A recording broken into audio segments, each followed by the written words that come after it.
Hi, I'm Cristela Carrizales, and you're listening to the Oklahoma On Stage podcast.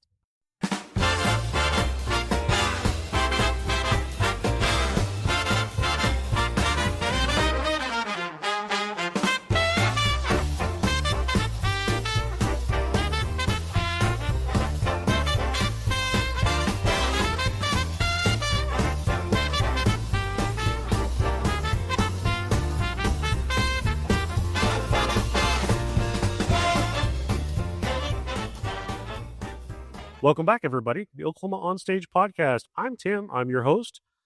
Today, we are talking with an artist who has mastered the rare magic of turning pain into punchlines and lived experience into connection.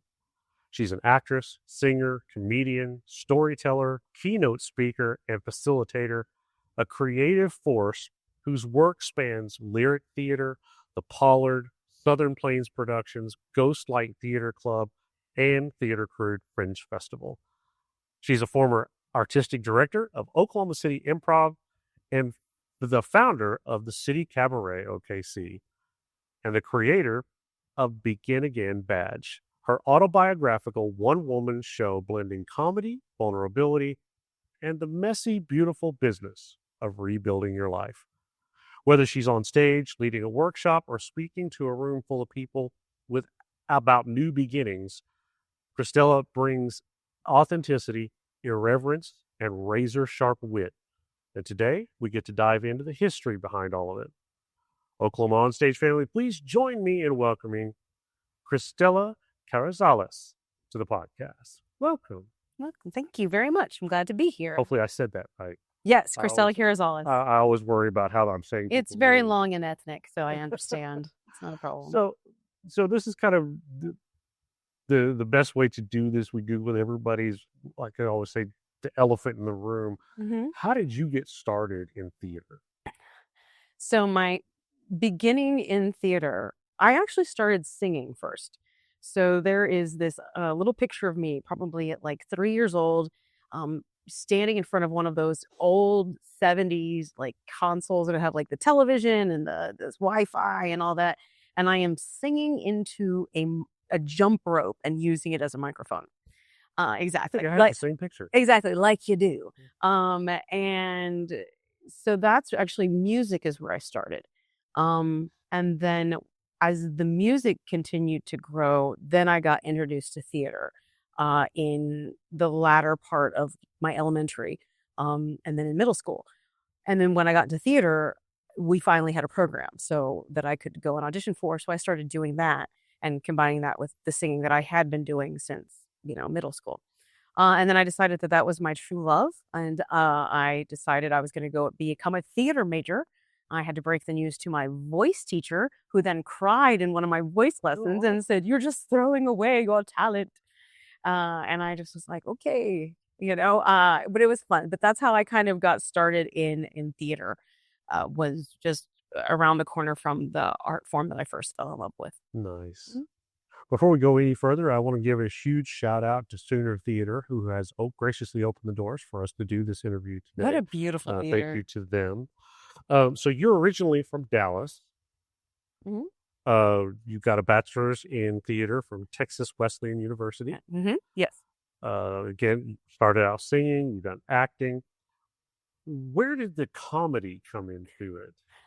The comedy happened when we moved to Oklahoma. So I had married my now ex-husband and we moved to the UK. And so when we were in the UK, we lived there for 4 years. And when it was time to move again, and we didn't get to stay overseas, we were like, okay, where are we going to be? And I said, well, we've been overseas for 4 years. Why don't we try to be closer to our families? We chose Arkansas and Oklahoma. Boom, Oklahoma City in 5 minutes. We get here, and I had not auditioned for anything in a very long time. So I started doing that. But what I found was that I kept getting pigeonholed. I kept it's one of those things, I was a larger woman. I weighed well over 200 pounds. And I would go and audition, but I would never get like the ability to even audition for the love interest, right? Mm. Because I was too big to be the love interest. And I'm like, yo, I'm married. I've been the love interest in my own life, you know? So I got really tired. And a coworker, uh, I was hanging out with her and her boyfriend was an improviser. And I was just, as one does, smarting off and being me. And he told her, she's really funny. She should do improv. And I thought, no, I'm a scripted actor. I cannot make up words as I go along, you know. Uh, and then I think it was just coming out of a really disappointing audition where I had auditioned for the lead multiple times and then I didn't get it. And I didn't get it for the same reasons that I don't get parts. And I thought, you know what? I'm tired of being pigeonholed. I want to control my own destiny. And I went back to my friend's boyfriend and said, how do I get started? And the first improv that I ever did was at the very first Improv Festival, Oklahoma, which was, I don't even know what year it was, maybe 2009, maybe. It was my first toe in. I took some workshops. I had never done improv before. I didn't know what I was doing. I literally was throwing spaghetti at a wall. And initially, when you start improv and you like it, you start to fall in love with it. I like to say there's like a pathway, you know. So your first few months, everything is new and it's wonderful and you're in love. It's like, you know, new love. Oh, this is the best art form ever. And then you get to about the between 8 and 10 months in, right? And you know you want to be a performer. Like you're maybe in level 2, maybe going to level 3 class. And so now you're like, oh, I know where I want to be. I want to be like those performers, right? But now you know how not good you really are, right? Because the newness is worn off, right? So you have to then get over that hump and then arrive at, oh, I put the work in. I'm in, you know, troops and things like that. So when I started down this path, I thought, you know, I'm a scripted actor. I'm gonna just try it. And I kept going, and I kind of was in private tutorials with them. You know, I wasn't taking classes. I was just going to rehearsals, and they were teaching me the foundations and things like that. So I just found it so freeing, you know, to be able to walk onto a stage with nothing at all, and just in that moment make up a world that you gifted me wonderful things and I got to gift myself. So I got to walk out on stage and be the love interest. Or I got to walk out on stage and be the awkward person who just me walking out by myself, just being me more than likely. But or I get to go out and be a scissor tail. You know, like it just freed me up. So when I started doing improv, that was it. Like I started really going down that hole and then it took up a big part of my life. And I was great for it. I loved it, you know, because I got to control the art form and how I grew and it freed me of other people's versions of what I should look like and how I should be in my own art. You know, that's what I feel like sometimes we're missing in theater is somebody else is always dictating to the actor what they should be. Or I'm here saying, no, no, no, no, no, no. The tide has turned. We get to dictate who we are in our own art. Yeah, that's good. One of the things that I've always strived to do as a director is to be as collaborative as I possibly can. Absolutely. You know, yes, I have a vision, but that doesn't mean that that's the end all of the show. Right. You know, everybody's bringing a piece to the table. Let them put that piece on the table. You say that it's just exactly the same in improv. So I have a friend named Tara DeFrancisco, and she started a retreat called the Improv Retreat. She was in the hospital and things were not good, but she had this idea to start this community-based improv retreat where people went and learned together from some really great improvisers. And one of the things she says in improv training, right? So the whole yes yes to your idea, and here's my contribution, right? And so we are learning to give and take and give and take. And her big thing is you are building a cathedral, but your job is to bring a brick to build the cathedral. You're not bringing the cathedral. You bring a brick and they bring a brick and somebody else brings a brick, and together with your bricks, you're building. And I love that visual for improv because it's absolutely true. You never want that one person who just dominates the whole thing. And you're like, you're so-and-so and you're Mickey Mouse and we're on a bridge to Terabithia, right? That person is like, okay, well, just tell me who I am, right? But when we can go in and I'm, hey, Mickey Mouse, okay, well, Donald Duck, let's go, right? Yeah. Then we start truly collaborating and building. Improv literally changed the way I moved through the world when the ideology and the methodology of how we go out on stage and how we look at the world when we're on stage, well, how we look at each other when we're on stage, right? If I'm looking at you for every beautiful thing that you can give me on stage and I have to build from that, I am actively looking for everything good in you as opposed to everything that is bad about you, Right. which is just the opposite of what we do out on the street. Sure. So if I can look and take that ideology that I'm looking at you for everything wonderful that you can give me and I can take it to the street and just give that to somebody else or my coworker or something, that is mind-changing, life-changing way and reframing of viewing the world. And so that's what I love about the art form. I love its collaborative nature, but I also love how it can retrain your metacognition. Like you can start to look at the world in a different way. Yeah. Oh, that we could do that. We can. I think that's it. I think people think, oh, I can't do that. Yeah. If we couldn't change our ways, I would still be an alcoholic. True. An active alcoholic. I will always be an alcoholic, but I'm in recovery. I'm a recovering alcoholic. But I would, if I didn't believe that people could change at their core, then I would still be active in my recovery. No, I would be dead. That's where I would be. I would not be here. I would be dead. So this idea that we're dug in is, I just don't buy it anymore. Yeah. Yeah. Yeah. I don't think any of us are, as the old saying goes, set in our ways. No, not at all. I think we're lazy. Yeah. I mean, that's the truth. Well, we live in an instant gratification culture. Oh gosh. I mean, I do professional development through the lens of improv comedy. And one of the things I talk about is human connection, that we are currently living in an age where we are more socially connected. She's putting her fingers in the air and doing air quotes. Exactly. Than we ever have been in the history of, since we became this version of the species, right? And yet we are lonelier than we have ever been before because we are replacing human contact for technology. Yep. Yeah, I think they should so call it anti-social media. Oh, absolutely. Because absolutely. I think COVID made us so attached to social media, right, that now we don't know how to connect socially. Precisely. I absolutely will see people sitting around a table at a restaurant looking at their phones and seeing that they are on Facebook or Instagram or something, checking their likes instead of talking to the people at the table, and especially with teenagers. I work at a certain crimson-dipped institution that is in the area of the Suna Theater. And people can get jaded in all sorts of ways, right? And I have been just as jaded as anybody else on a rough day. These whippersnappers, get off my South Oval, right? We had to, and people say, these kids have to, they enroll online and they didn't have to stand in line and they didn't have to do that.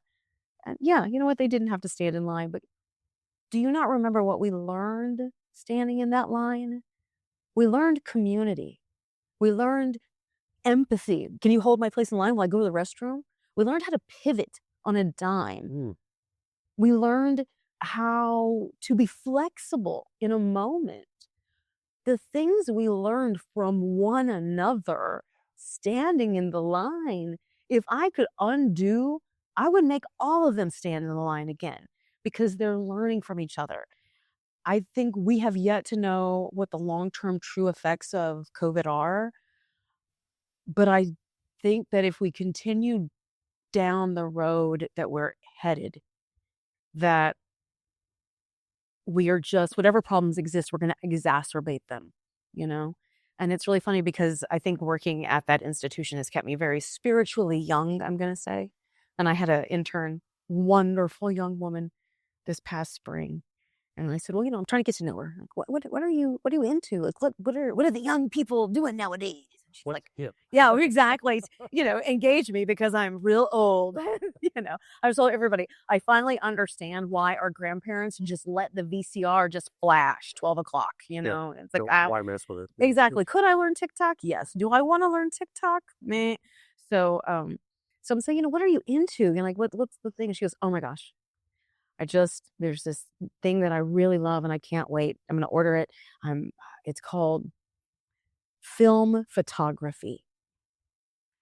Exactly. If you listeners, our friend here just had like a record player face moment. You hear that little crash. Yeah, you should totally edit that in. Yeah. I have the exact same moment, but it gets better. Yeah. So I said, okay, you're saying film photography because I want to make sure that the definition hasn't changed in 30 years. So I said, are you talking about like film? And she goes, yeah. You take this cartridge and you line it up with these little notches in there, and then you close it. And then she goes, yeah. And I'm just looking at her, and she is teaching me. This is a teaching moment. This young, beautiful 21-year-old woman who is teaching me this moment. And she goes, and then, oh my gosh. And you can see it, the delight, her whole body just lights up. And she goes, and then you wind it and it goes, and it makes this like, and I said, the satisfying, and it was like this ASMR kind of like, and she was like, yeah, she got so excited. And I was like, and I go, are you prepared to wait 3 hours to 2 weeks to be able to afford to get your pictures out? Because listeners, you did it. You dropped off your film, and then you got it a month later when payday hit. And now it costs more because fewer places actually do that. Exactly. So I said, are you willing to wait that long? And she's like, yeah. And I thought, what is happening? But she doesn't have to because they have Polaroids again now. And that are like twice, that were as expensive now as they were then. That's why I never had a Polaroid camera. And the film quality is terrible. Exactly. But I think that in today's society, we have manufactured like expectation and waiting out of the equation. Yeah. And I think that these kids, we've given them too much.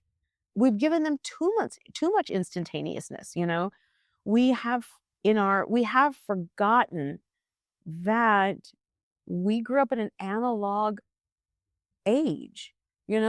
I messed up a lot and there's no recorded evidence of it all, right?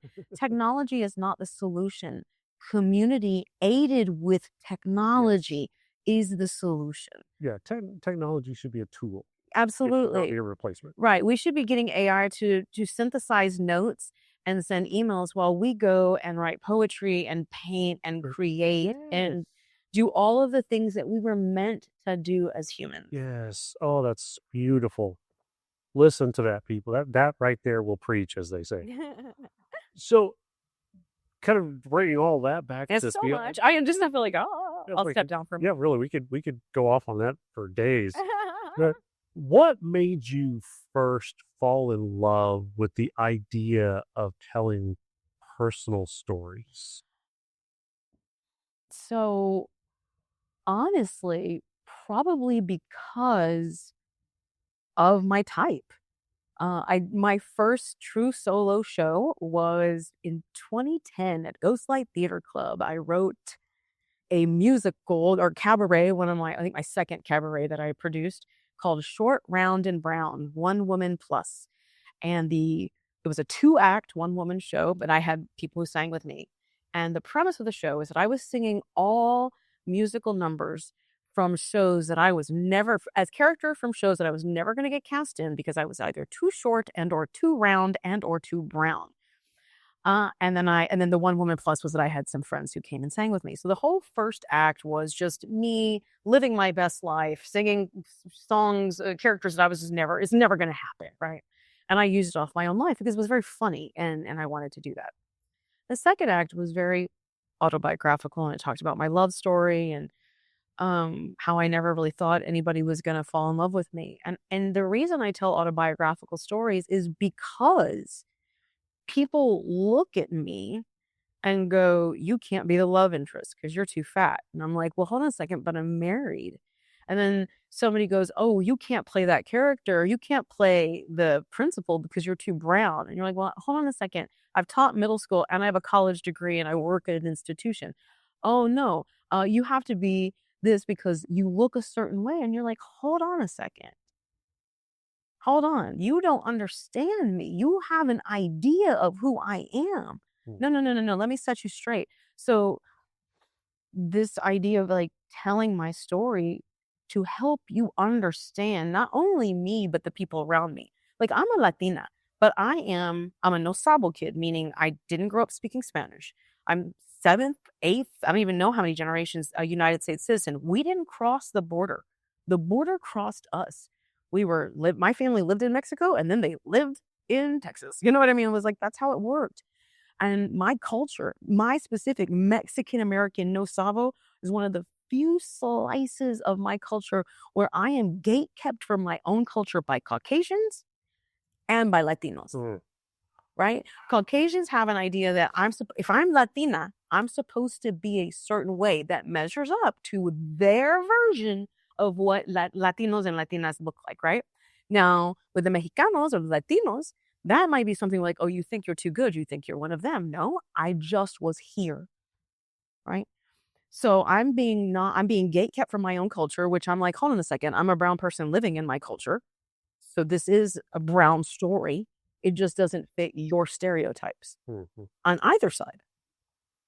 And I have a deep yearning because of my trauma background to be understood, right? I'm a CPTSD survivor. And that was the driving forces. If you are refusing to see me as I am, as a whole person, not your stereotype, not your caricature, not what you think a short, round, brown girl should look like and be like, by God, I'm going to tell you.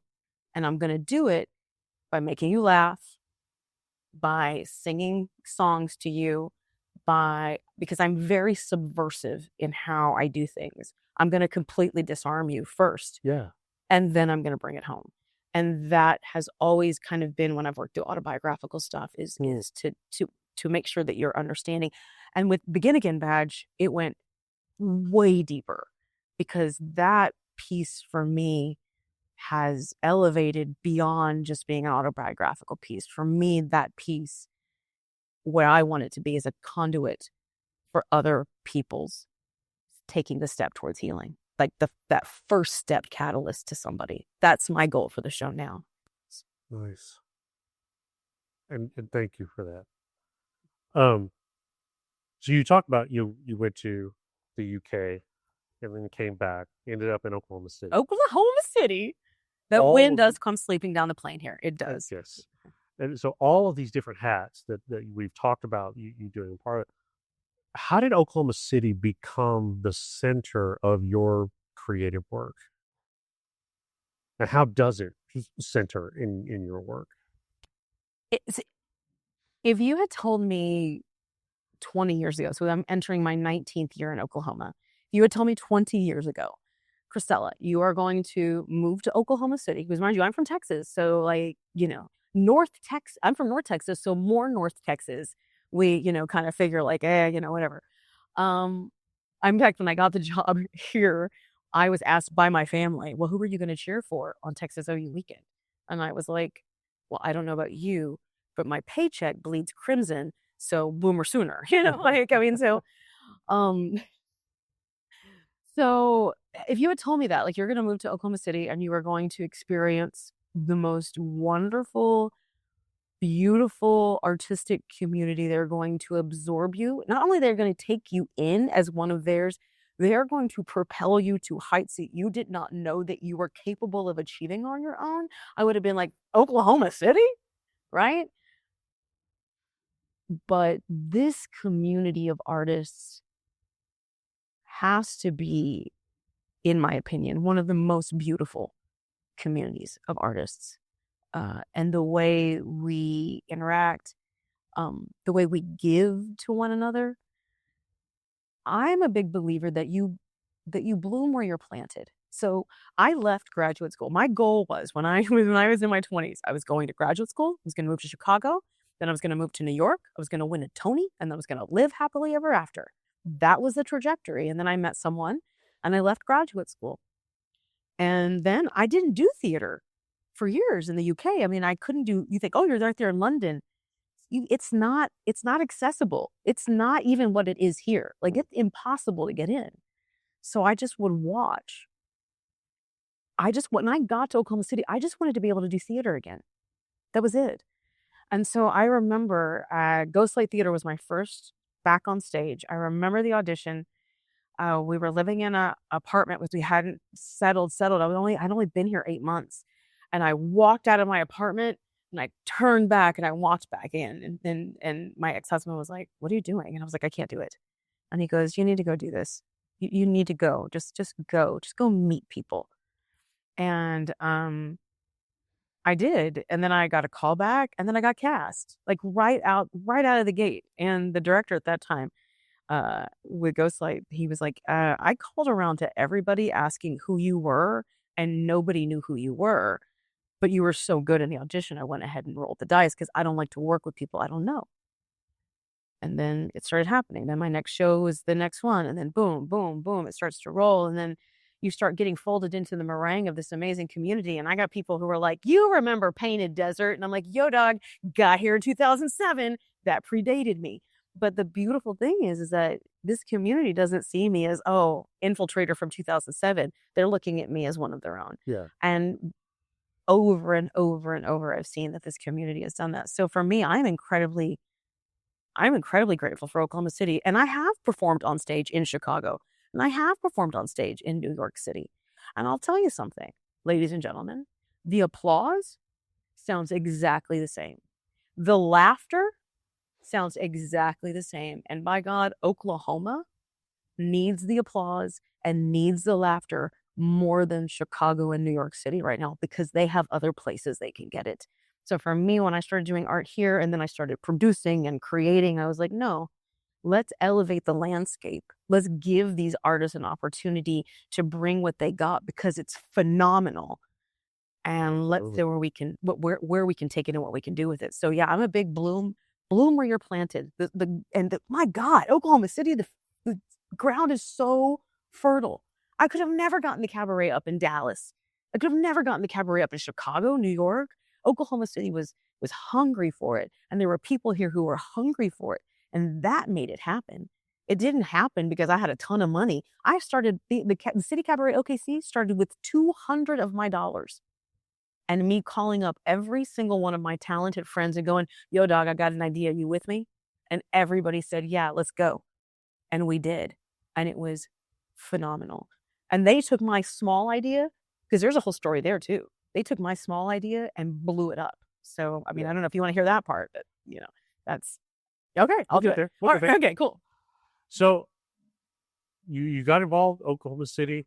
You've been involved with lyric theater, roles like Matilda, James the Giant Peach, Rocky Horror, Avenue Q at Pollard, Dance Nation with Southern Plains, Ghostlight doing Fat Pig and Title of Show, multiple shows at Theater Crude Fringe Festival.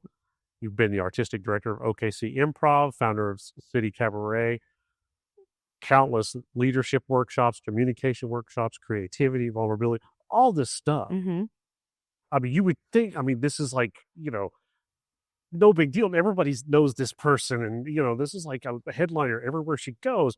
So of all of that, what role do you think surprised you the most? Nothing you listed there. Okay. So just in this past June, I got to go to Sarasota and do Begin Again Badge. We expanded it to the full, for the full show. And in the process of that, we did talkbacks. So the show went from being a 57-minute show to a full 80-minute production. And in those talkbacks, I'd stood the show up, Begin Again Badge. I had stood it up in Theater Crude last October 25. And when I put it up in Sarasota, I told the people who brought me out that I knew the show had feet. because we had stood it up before, but I didn't know if the show had legs to move forward. Mm-hmm. And I wouldn't know until opening night. Sure. So I do the show and we have this talk back. And the talk back is about creative process, about those things. But my show is about my journey through infertility, alcoholism, divorce, dating apps, and then all the other stuff in between.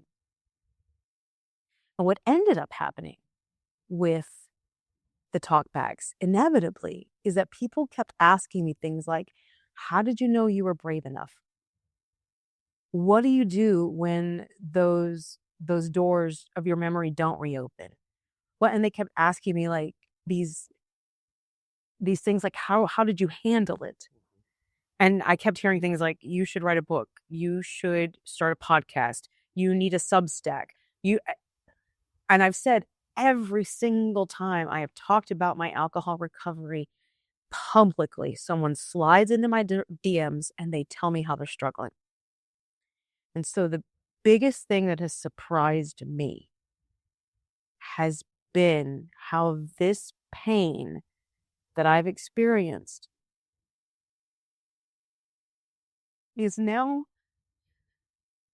being utilized as a gift for other people. I would have never, if you had told me, hey, Cristela, uh, I met a woman after my show, 80 years old, Lana, beautiful, wonderful creature. And she said, she was just like, oh, I saw so much of myself in your show. And she's just talking to me. And she said, I used to play piano. Her daughter's standing there. Her daughter says, no. She didn't just play piano. This woman played Carnegie Hall. She's a concert pianist. And she goes, oh, no, I haven't played in years. Da, da, da. And I'm like, Lana, what are you doing? Like, you're denying the world your gift. Like, you know, do the whole show. A couple of weeks ago, I get a message from her daughter. And I find out that Lana was so inspired after my show. For the next 2 days, she played piano for the next 2 days straight. Mm. And that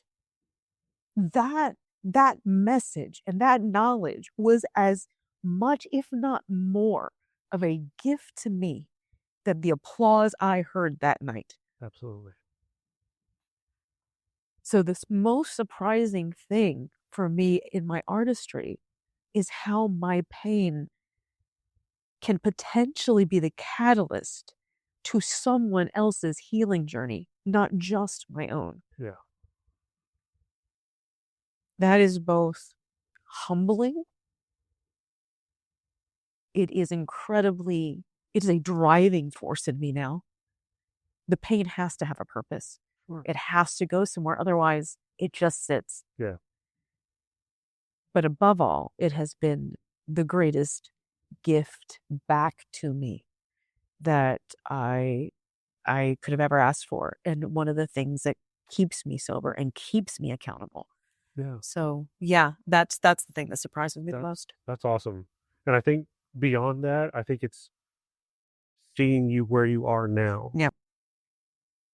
Yes, we hear from your show and your talks what you were then, Right. what you went through. Right. But being able to see you now, Right. that gives all of those people that reach out, that gives them the hope that yes, I'm right where she was, Right. but I can also get to where she is. And here's the catch. Like in my show, I talk about it being healing in real time. I am only 3.5 years alcohol sober. This was yesterday. Most stories that talk about the journey talk about it 10 years on. Right. And I didn't want to do that. And the reason I didn't want to do that was because I'm very blessed to have an amazing support group of friends. I have no enablers.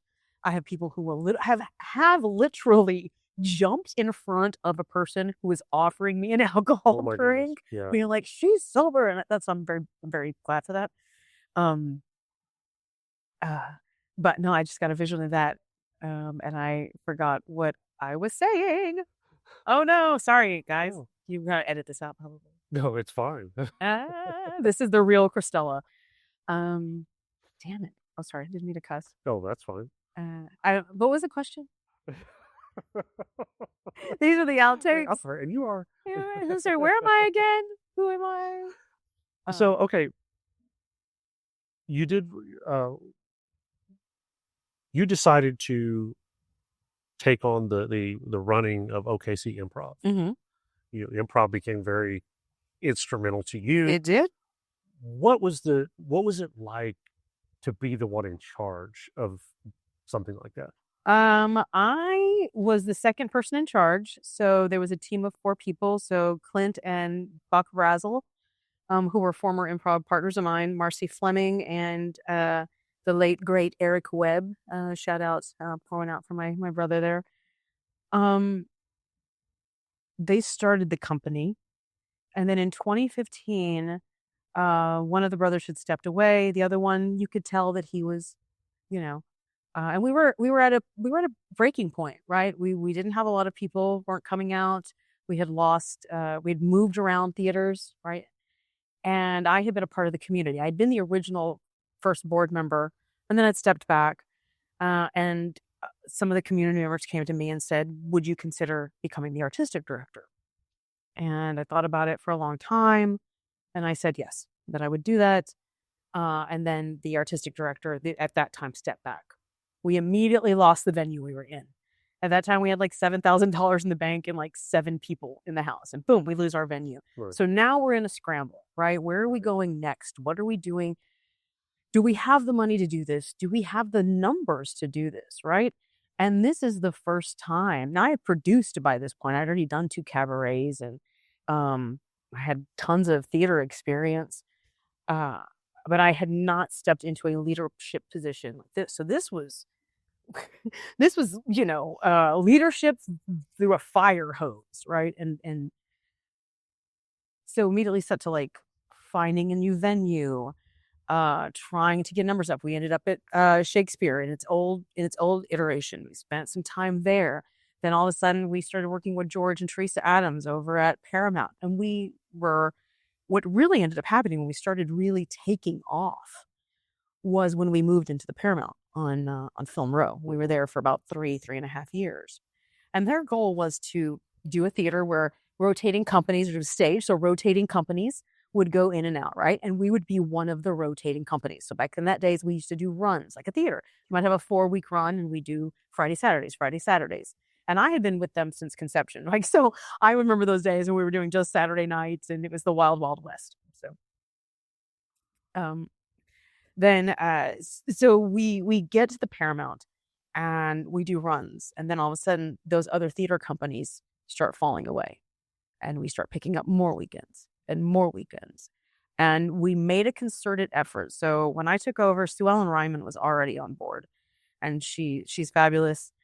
She was the managing director, and together she and I just really started like rolling up our sleeves and like, calling people and doing this and wheeling and dealing. And so I remember being at Shakespeare, talking on the phone with the Paramount, and in the back negotiating the contract. I had never negotiated a contract before. I was winging it. But I was the one on the phone, and I had to make the call. It worked out. And once we got in there, and then we had an amazing working relationship with them.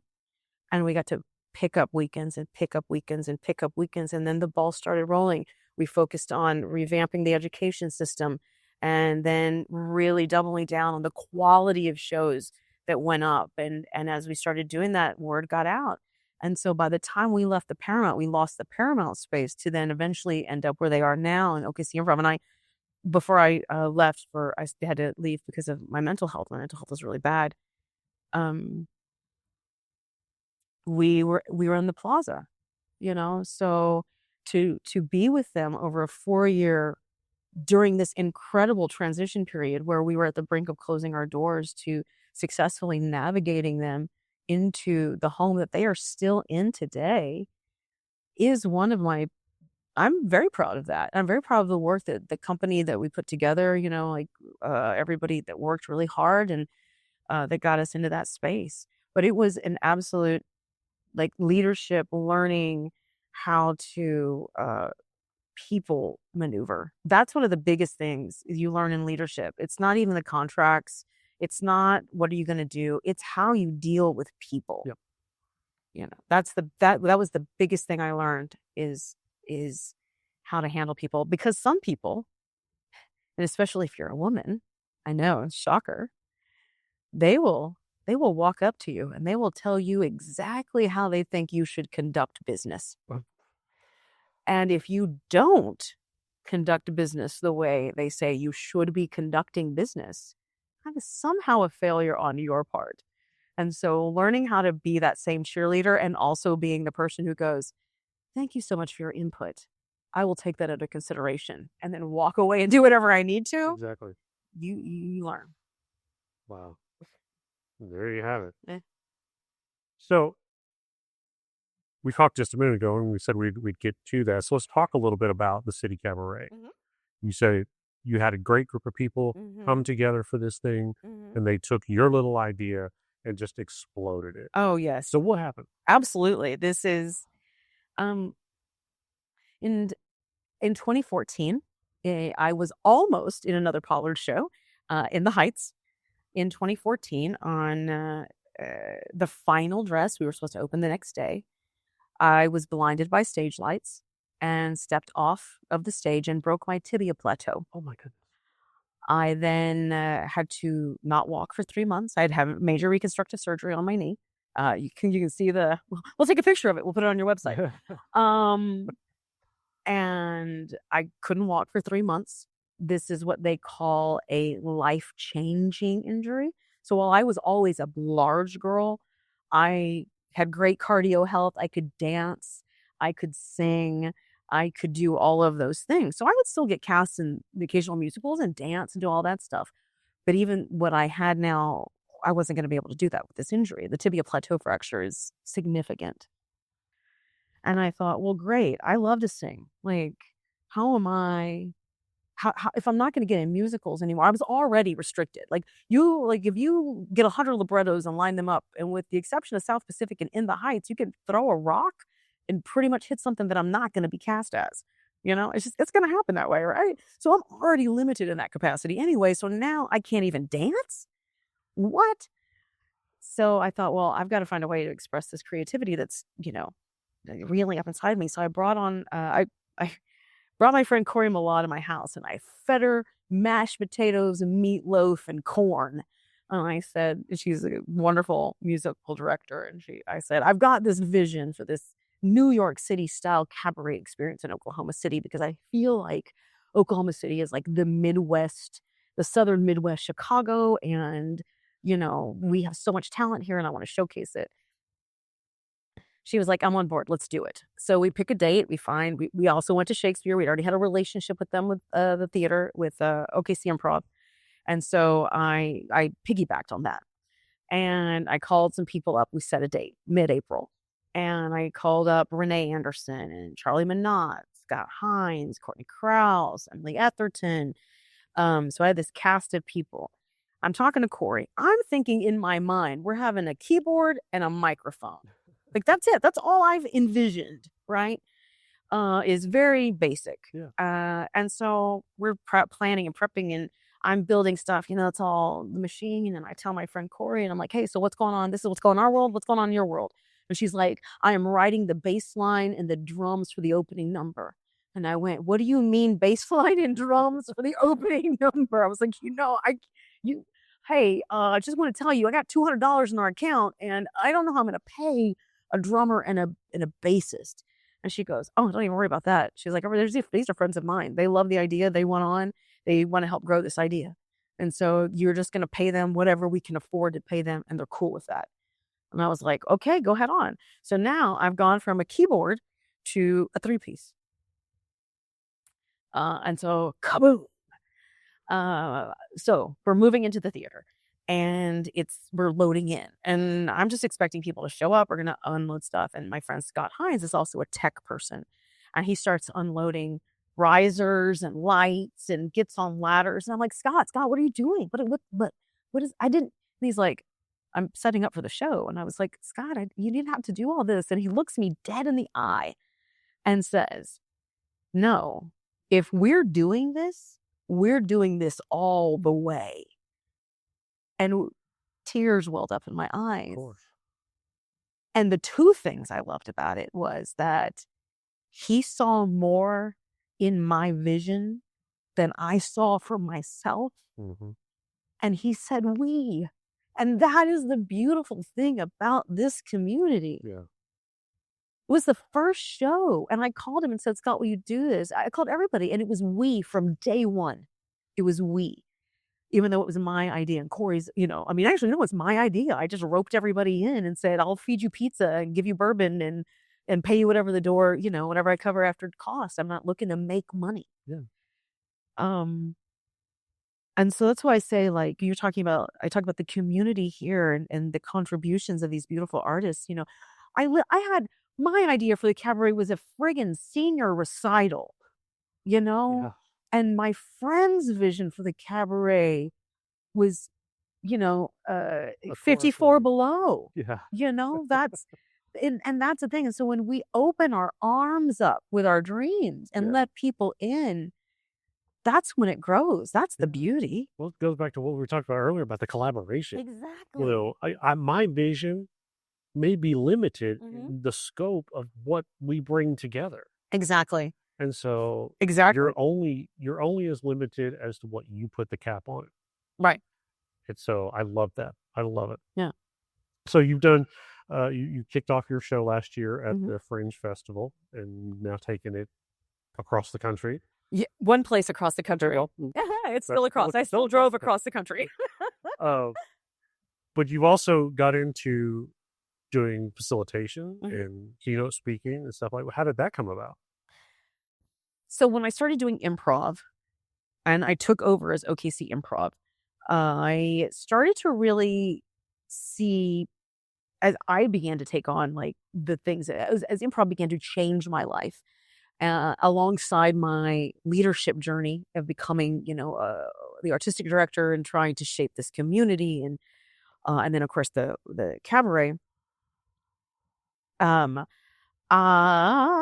Sorry, my brain schismed again. Can we start that over? Can you ask me that one more time? Sure. I'm so sorry.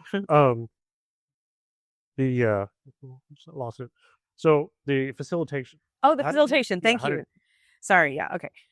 So with facilitating, when I was doing OKC Improv and I was growing as a leader there, I was also expanding how I viewed improv just in my everyday life. And what I was finding were there were lots of Venn diagrams where things were overlapping. Yeah.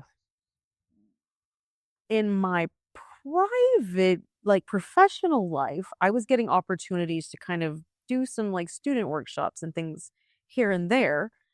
And I thought, I wonder, there's an advising conference. There's a state one called Okada.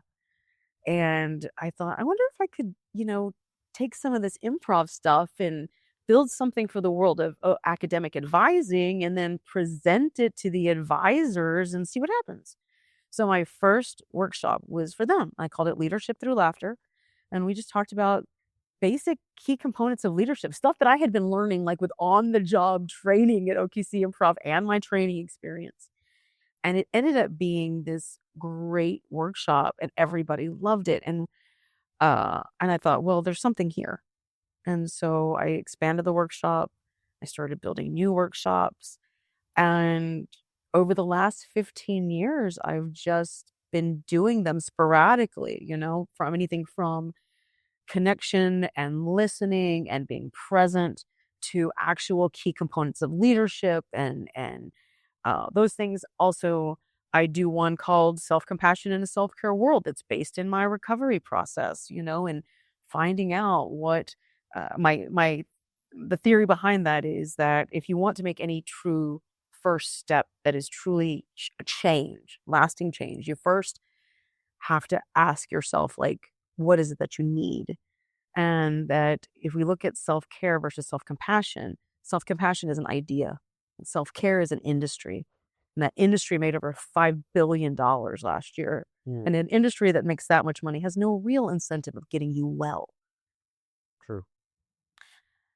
So as like everything that's kind of happened to me personally, I started kind of seeing how it would fall out to other things, and I just started presenting those.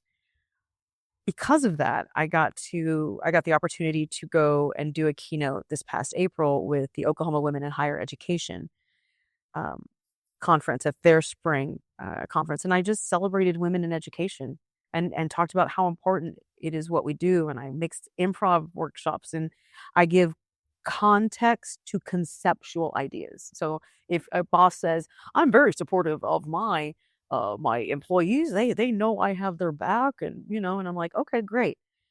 Let's test that theory." So when we do an improv exercise that is directly related to support, that makes everybody a little bit vulnerable and then supported. So then when I do that exercise and I go back and I do all these little comparisons and I go, "Did you feel that? Did you see what happened? How the energy in the room changed when people feel supported? Now, are you bringing that same kind of energy into your break room?" Hmm. Because that's support. Are you supporting your people like that? Because it's real easy to say you support people, right? But that needs context. Otherwise, it's just vapor, right? So that kind of started happening. Um, and as that grew, I became really excited about where that can go. And now as this other part of my journey begins, I feel like I can take all that facilitation, and I'm also an academic life coach. And so it was like powerful questions and things like that, and hopefully utilize this for this, what I hope is my next chapter, which is taking the show and creating this ecosystem to have people uh, who will take their first step, who will see this. Because, I talk about healing in real time. This just happened, and it's messy. And people kept saying, "Oh, you're an inspiration. You're so inspirational." And that made me uncomfortable because it's a double-edged sword. Sure, do you want to be inspirational? I'd be lying if I said I didn't. But I also don't want you to think I'm inspirational, because that's aspirational othering to me. And it seems so far away. And that my fear is that if you think it's for somebody else and not for you, if it's inspirational. Whereas if it's just something that anybody can do, look at me, I'm messy and I'm doing it, and you can do it because I'm no better than you. I'm not more exceptional than you. And I'm out here getting dirty. Come on with me. It's okay. Let's go. And that's what I want the show to be. That's Yeah. kind of the thing now. That's where the facilitation is for me in the future. So speaking of this new chapter Mhm. that you're talking about, let's talk about what you've got going on right now. Um, so you're taking the show around. Are you using the show at other locations? Or So the Lifeline production show, the 80-minute show, the hope and goal is that we can co-produce with other theaters around the country to get the 80-minute version up. It is a show in a suitcase. It's not even that, it's a show in a backpack. It's all projection, a cube, a microphone. Um, and it is a powerful piece of theater. I know that sounds conceited, but I have people's reactions as the receipts. testimonies are a great thing. I have them. I have a whole reel of reaction that I watch occasionally just to remind myself that when I get tired and I think, can I do this? The reaction, Yeah. just to be able to have that and look at it and go, it is worth it. Yeah. Keep going. Um, so yeah. What else do you have going on? Right now, my biggest thing is just work. Unfortunately, fortunately, I'm very glad to be employed. My hope and goal is to apply for some more fringe festivals coming up. I have kind of in the show opened a new door to some artistry that I would really like to get involved in. And I would really very much like to do more direct storytelling, like, David Sedaris kind of moth kind of stuff. I would really like to get more into that comic storytelling, because I've done stand up. I'm not a stand up. I'm a storyteller. I'm a comic storyteller. But the other thing I really want to do is spoken word. Hmm. I have been writing more poetry. I wrote a poem that's in my piece, that in my In Begin Again badge. And since then, I've had some dating app experiences that have led me to doing more spoken word. Okay. And so right now, I don't have any things that are burning right now, but I kind of am glad, because it's giving me enough oxygen to to see where I need to take my next step. Because for me, I know I don't want to wait. Like I want to just like run towards, Oh, you know, all right. right. But I only have so much bandwidth, unless I win the lottery, then, I'll no holds barred. Like we're just going for it. But right now it's like, okay, what's the next step? So like right now I have signed up for a Substack, but I haven't written an article. And I signed up for Wix, but I haven't published my website. So there's just teeny tiny little steps Yeah. towards that ultimate goal. And I'm just giving myself a little oxygen because Begin Again Badge has been my life for a year. Yeah. And it will continue to be my life, hopefully, in some capacity. So I'm just creating a little space for myself to recenter and see what else is out there. So I am available if anybody wants to cast a not as round, short brown girl. I have lost 100 pounds in the last 2 years as I've gone through trauma recovery and things like that. It's part of the journey. So Yeah, you've accomplished quite a bit. You again, you talked about your weight loss, overcoming alcoholism or recovering. recovering from alcoholism. Mhm. I don't know for For those me, people I that don't say. Some people do. There's some literature that says you can like right. overcome. I choose recovery. I don't know that I always buy into the adage once an alcoholic, always an alcoholic either. Right. But Yeah. I think there's somewhere in between. I think I don't like once an alcoholic, always an alcoholic because I think it makes people think that you're always an active alcoholic. Right. For me, and this is only mine, and I'm not telling anybody how to recover. For me, saying I'm an alcoholic in recovery and I will always be recovering keeps me accountable. Yeah. So to me, it feels forward moving as opposed to I'm recovered, which feels relaxed back.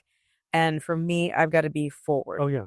So Yeah. I've spent some time in the ministry, and one thing that I talked about a lot, if you look at the way what it describes in the ministry about the armor, everything is in the front. But the problem, and what I used to tell people, is that the enemy always attacks right after our greatest successes, not after or not when we're in the midst of our worst moment. right. Because what happens when you talk about a soldier, what happens after the battle that you've just won? They put the shield down, they put the sword away, Yeah. and then that's when the attack comes. Yeah. I mean, when I had to step back from OKC Improv, we had just moved into theater. We had just hosted our first improv festival, and the alcoholism was ravaging me, the depression, the trauma, everything building up. I couldn't see myself anymore. I was an empty shell of a human who was just functioning. And so, so here I am. I had worked for 4 years straight to get us to this point, and I was lost in it and had to go, this is it. This is the end. I will die if not. And I almost did, but I'm here now. So let's have fun. Yeah. So now you're in a spot where you're in a good spot. Very great You're spot. not having to fight the fight. Right. You crossed the hurdle of your weight loss journey. You're in a better place mentally. Yep. So now you're in a creative Yes. mindset. Yes. What does the future look like? For me personally, I would very much love to be able to take the Lifeline show that I wrote, the 80-minute version, and co-produce nationally so that it begins that conversation of healing and what that looks like and taking that first step, that the catalyst to healing. That's what I'm interested in, is what does it take to have a person take the first step in the journey?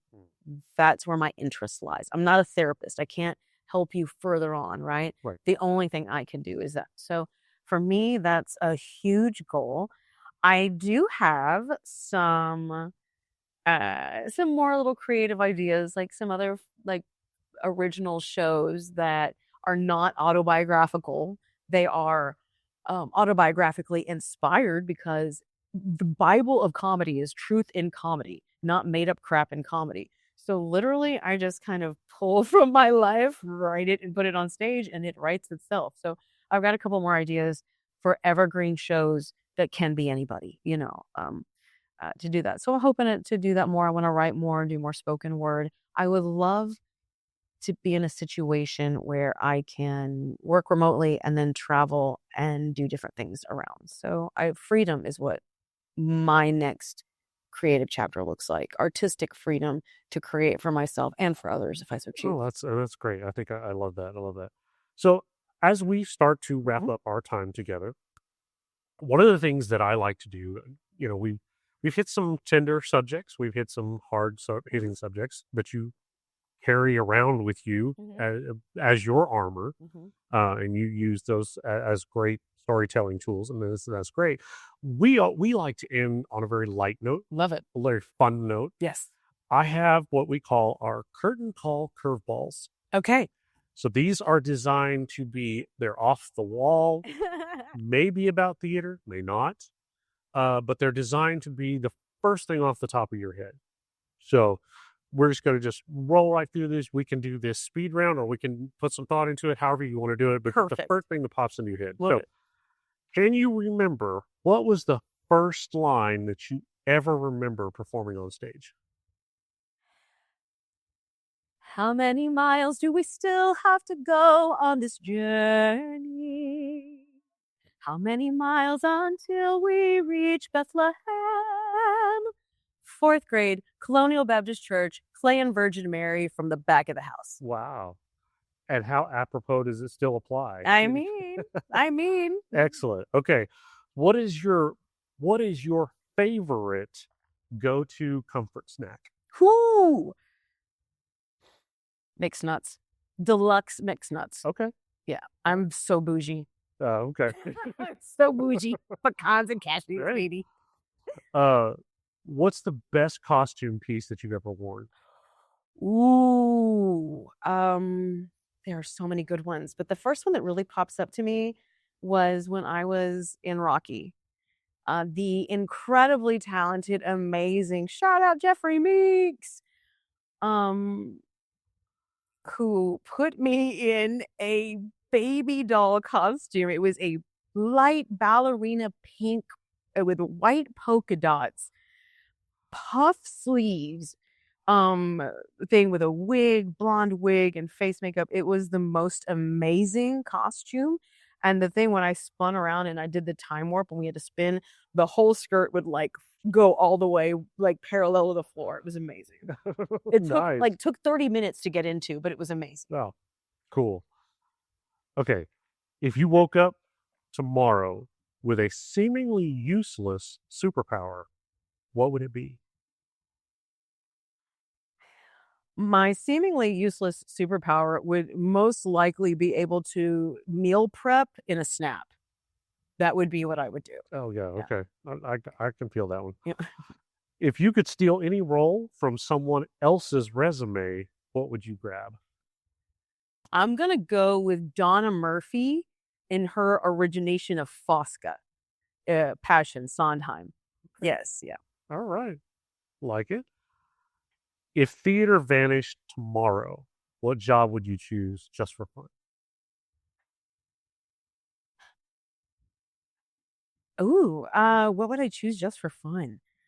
Honestly, I would choose something that's like a travel blogger, going around and doing travel blogs and restaurant and things like that. I really miss the boat with HGTV and the Travel Channel and stuff. So that's what I would do. I would absolutely. I really want to know how you get into that. Oh, please. Pick me. I'm like, yeah. So, okay. What is your go-to song, your go-to hype song before a performance?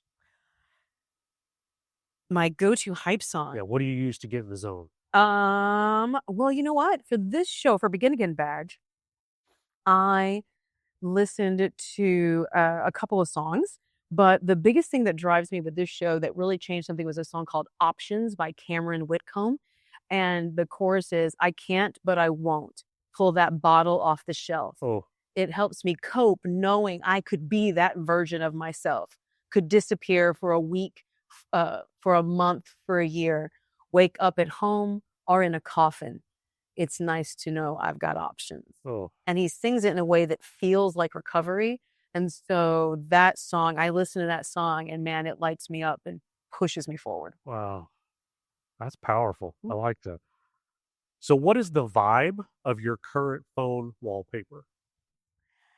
Family. It's me and my baby cousin. So it brings me joy when it lights up. There It's you a fam go. fam. There you go. Okay, if you could bring back one character that you've played for one performance, who would it be? Oh, that's hard. That's You fall in love with so all of it, right? hard. I know all of them. There was some that I was like, see you later, alligator. Yeah. Glad that one was. Oh, wow. I'm vacillating between two ghost-like characters, actually. Okay. Helen from Fat Pig and Susan from Title of the Show. Helen, because I'm going to make a decision, but Helen, because for the first time, Neil LaBute wrote a show, and it was heartbreaking, but he wrote a character that actually reflected me, a funny, vivacious woman who was sexy. And I didn't act in that play. I just went up and was Cristela, which I love that. Susan is a wackadoo thing and so much fun, but I think I'm going to go with Susan because she's just so fun and quirky. So if I could bring back Susan from Title of the Show for one night, we'd have some fun. Okay, there you go. Mm-hmm. And because you always think about when you're done with that role, man, I should have done this. Oh, absolutely. What if I did, but now you don't have a chance anymore. And so, yeah. Yeah, I call them the shoulda Sundays. Oh. Yeah, I did improv. We used to only do Friday night. I mean, Saturday nights. I told everybody I woke up with the shoulda Sundays. I should have done this and I should have done that. Right. And I remember when I got to that improv journey, when I thought I've arrived when I woke up on a Sunday, but it didn't hit me till Tuesday that I didn't wake up that Sunday with the shouldas. It wasn't a shoulda Sunday. And I thought, oh my God, I had a show where I finally didn't regret the choices I made. Or if I did, it was passing long enough for me to move on with my life. So never be afraid of failure. So I finally found some peace. Finally peace, yes. Okay, last one. If you had to describe yourself in one word, don't think about it, just one word, right off the top of your head, what would it be? Tenacious. Awesome. Love it. Thank you. Love it. I love it. Love it. Cristela, thank you. Thank you. For giving your time. Thank you for telling your story. Thank you. Not just here, but every place that you take your show, for being that inspiration for those people that see you perform, listen to you speak, all of that. Thank you for that. This world needs more light like that. Thank you. But more importantly, that you do it with such grace and such humor. That's the important thing. So thank you for that. And thank you for being here with us and sharing a little bit of time with us. Thank you for having me. Appreciate you. Absolutely. For everybody else listening at home, thank you for giving us a little bit of your time as well. Whether you're listening to us in the car, at home, at work, whatever, thank you for giving just a little bit of your time to Oklahoma On Stage. We appreciate all that you do. You can follow us again, Facebook, Instagram, YouTube, all the channels. You can listen to us, download us, all of that. You can find all of our episodes on our website, oklahomaonstage.org. And we'd like to hear any of your comments or questions at oklahomaonstage@gmail.com. Again, thank you for everything that you do. Thank you for supporting us through all of this. But more importantly, above all else, what we say every time, continue to support the arts.